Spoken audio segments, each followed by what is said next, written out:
Let's take Mohan now. He's called in from Mumbai. Mohan, what's your question? Well, I am on stage of a residential property in Andheri East of Mumbai. This is for self-occupation, and my question is whether to proceed with the acquisition sometime, considering any likely impact of this monetization.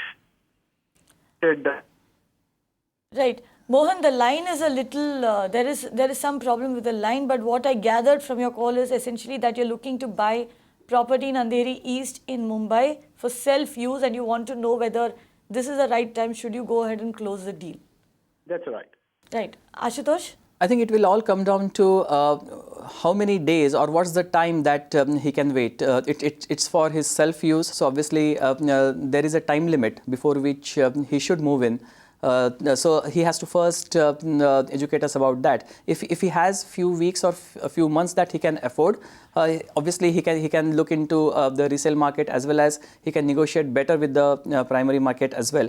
But if he wants to move in immediately, he doesn't have that luxury of time at his disposal, then probably he will find that no immediate deals are on the offering, because real estate is not a very liquid asset. It takes time to sell it. It's a decision that most buyers do once in lifetime, maybe twice in lifetime. So it takes time to really shortlist, to negotiate, to finalize a deal, and to actually go through the deal. So if he has time at his disposal, then he has the luxury to examine more projects, more work into the resale market. He will get eventually good deals. If he doesn't have that kind of time available with him, I would advise him to go ahead with a reputed developer who is accepting everything in check payment, because immediately over the next few days, prices are not going to move anywhere. Right, over the next few days, you will not see prices moving anywhere. But if the impact does come, and like you've been saying throughout that you do expect prices to come under some sort of pressure, how much time will it actually take for prices to go down, and what kind of contraction are we talking? Are we looking at 5%, 10%, 20%? What is the contraction? Because there are rumors all over the place. We've got, especially your WhatsApp is going wild with rumors of 40 and 50% crash in prices. Is that even, can you even imagine that? No, and absolutely, I haven't come across any researched the kind of statement saying that 40% correction, 50% correction.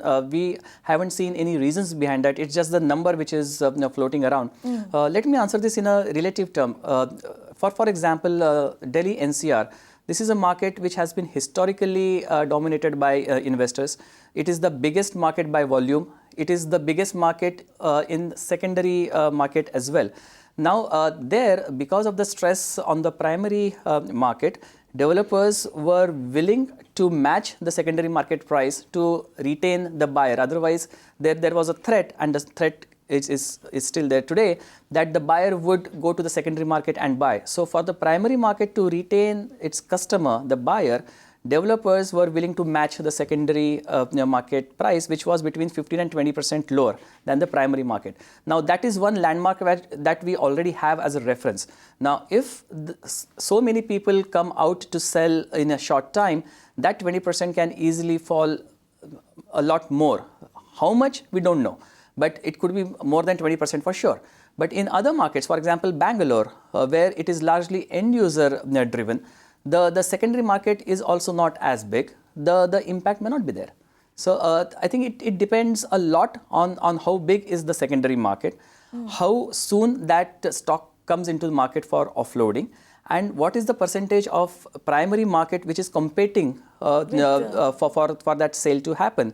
Markets like Bangalore, where the unsold inventory or the inventory in the making is under control, is better off than NCR, where the unsold inventory in primary market itself is quite big. You can watch live TV on our website mpnow.in.